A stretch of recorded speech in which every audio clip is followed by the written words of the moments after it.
आज जो सदन अडजर्न हुआ, इसकी वजह क्या थी मुझे तो मालूम नहीं था। हमने तो 267 के तहत अदानी का मुद्दा उठाया था।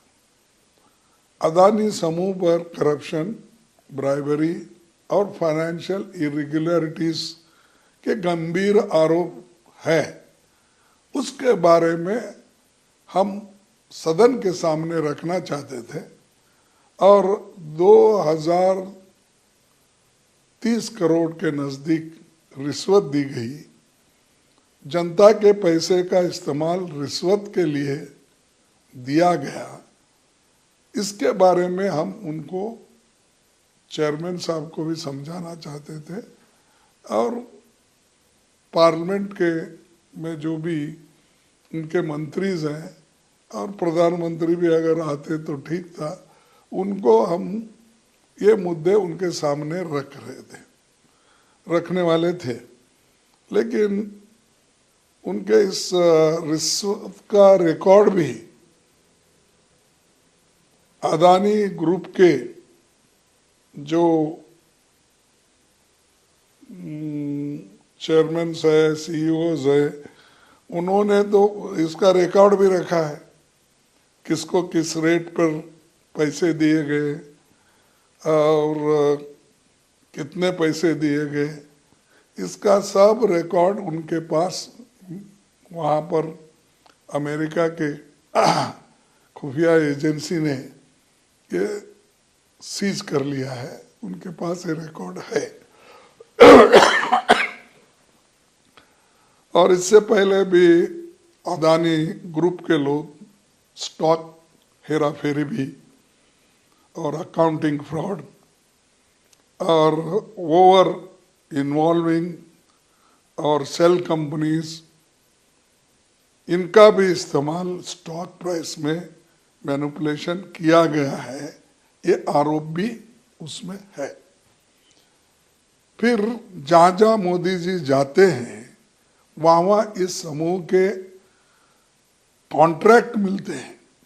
अगर आप लोगों को ये बताना चाहूँगा मैं, बहुत लंबा लिस्ट है कि जिस जिस जगह मोदी जी ने गए हैं उस जगह कौन से कॉन्ट्रैक्ट उनको मिले हैं, ये भी मैं बता सकता हूँ। इसीलिए हम ये चाहते थे कि इसको डिस्पैशनेटली हाउस में डिस्कशन हो। इसीलिए हमने 267 के तहत आज के जो भी ये है बिजनेस है, उसको आप पोस्टपोन करो और सिर्फ इसके ऊपर चर्चा ले लो। क्योंकि आप देखेंगे कल पेपरों में, मीडिया में भर के आ रहा है, जो चीज़ देश का नुकसान हो रहा है और जिसमें डायरेक्टली जो दुनिया का भरोसा हम पे उड़ रहा है, तो उस वक्त हम ये चीज़ें हाउस में लाना ज़रूरी है। देश को बचाने के लिए हमने ये मुद्दा उठाया था, ताकि हाउस को डिस्टर्ब करने के लिए नहीं।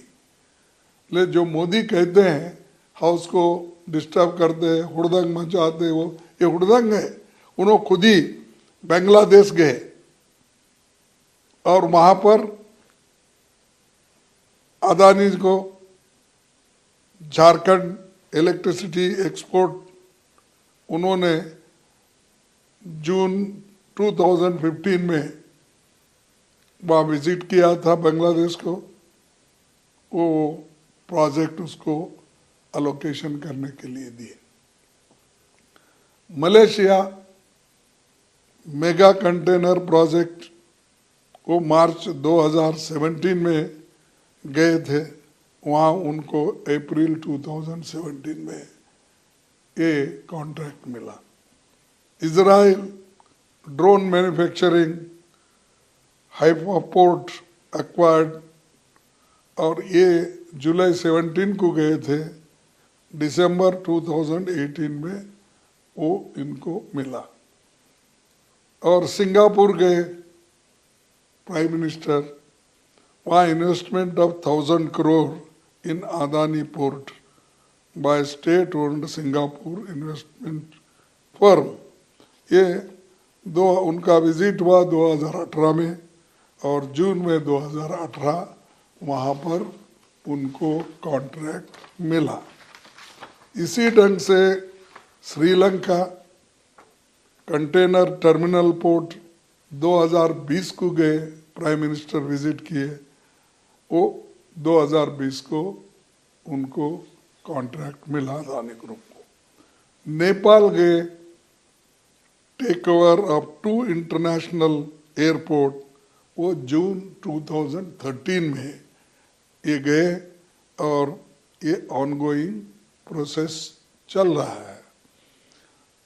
तंजानिया 30 साल की एग्रीमेंट और कंटेनर टर्मिनल ऑपरेशन का है, ये अक्टूबर 2023 को हुआ, लेकिन विजिट हुआ उनका मई 2024 में ये भी हुआ।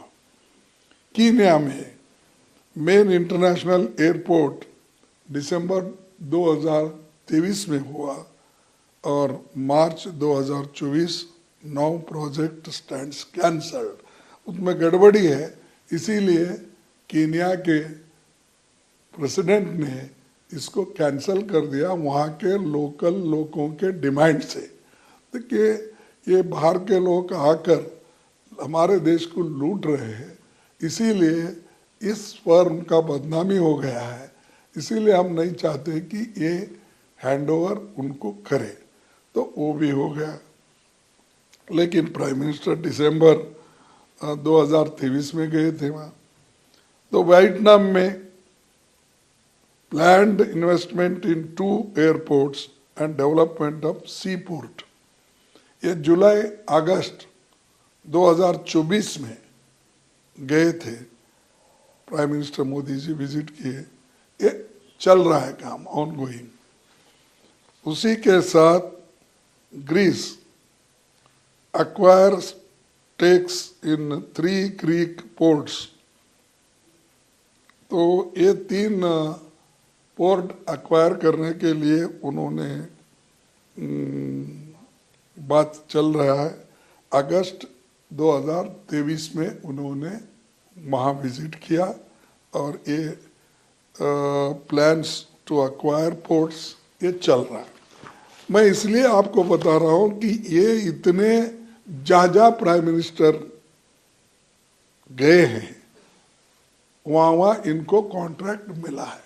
बगैर इनके आशीर्वाद से, बगैर इनके सपोर्ट से कौन सा देश इतने देशों में इनके साथ ही करता है।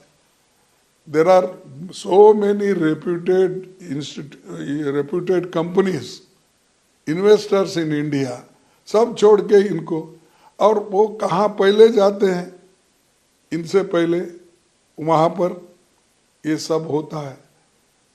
ये इससे हमको यही कहना है कि मोदी जी के सपोर्ट से ये सब कुछ हो रहा है, इसका असर देश पे पड़ रहा है। ये हम उठाना चाहते थे, लेकिन इसको हमको मौका नहीं दिया गया। और उसी के साथ एक कंपनी के बिजनेस इंटरेस्ट को बढ़ावा देने और भ्रष्टाचार को प्रमोट करने, रिश्वत के भुगतान को फैसिलिटेट करने के केंद्र सरकार के ये पीएसयू और एसईसीआई की भूमिका को लेकर सवाल है।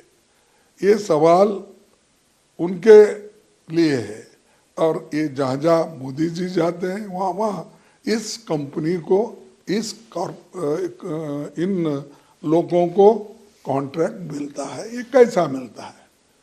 तो ये सवाल हम उठाए थे ताकि इसका डिटेल चर्चा हो, लेकिन बदकिस्मती है कि इसको हमको चर्चा करने के लिए सरकार ने कुछ भी नहीं बोला, रिएक्ट नहीं किया। और खैर चेयरमैन साहब ने हमको ये बोला, नहीं ये मुद्दा उठा नहीं सकते, हम पहले इसके बारे में ऐसे डिसीजंस लिए हैं कि ऐसे कोई भी 267 में हम मौका नहीं दे सकते, ये उनका कहना है। लेकिन 267 में ऐसे जरूरी मुद्दे उठाने के लिए ही 267 है, नहीं तो वो रूल आना ही नहीं चाहिए। किस लिए आना है? ऐसे अर्जेंट इश्यूज को उठाने का, जैसा मणिपुर जैसा इश्यू है, जैसा कि परसों एक बहुत बड़ा हादसा हुआ मस्जिद के पास, तो ऐसे चीज़ों को उठाने के लिए ही ऐसा ये रूल है, ये क्लॉज है। देयरफॉर हम ये चाहते हैं कि इनको उठाने के लिए हमको मौका देना चाहिए, और हम ये चाहते हैं कि इसको जॉइंट पार्लियामेंट्री कमेटी जेपीसी गठित किया जाए, और जेपीसी में सब मालूम होता, खुला होता, उसमें हम सारे फाइल्स मंगा सकते हैं, सारे लोग, और उसमें उनके पार्टी के लोग ज़्यादा रहते हैं, हमारे लोग रहते हैं, दूसरे पार्टी के लोग रहते हैं, हर एक को रिप्रेजेंटेशन उसमें मिलता है।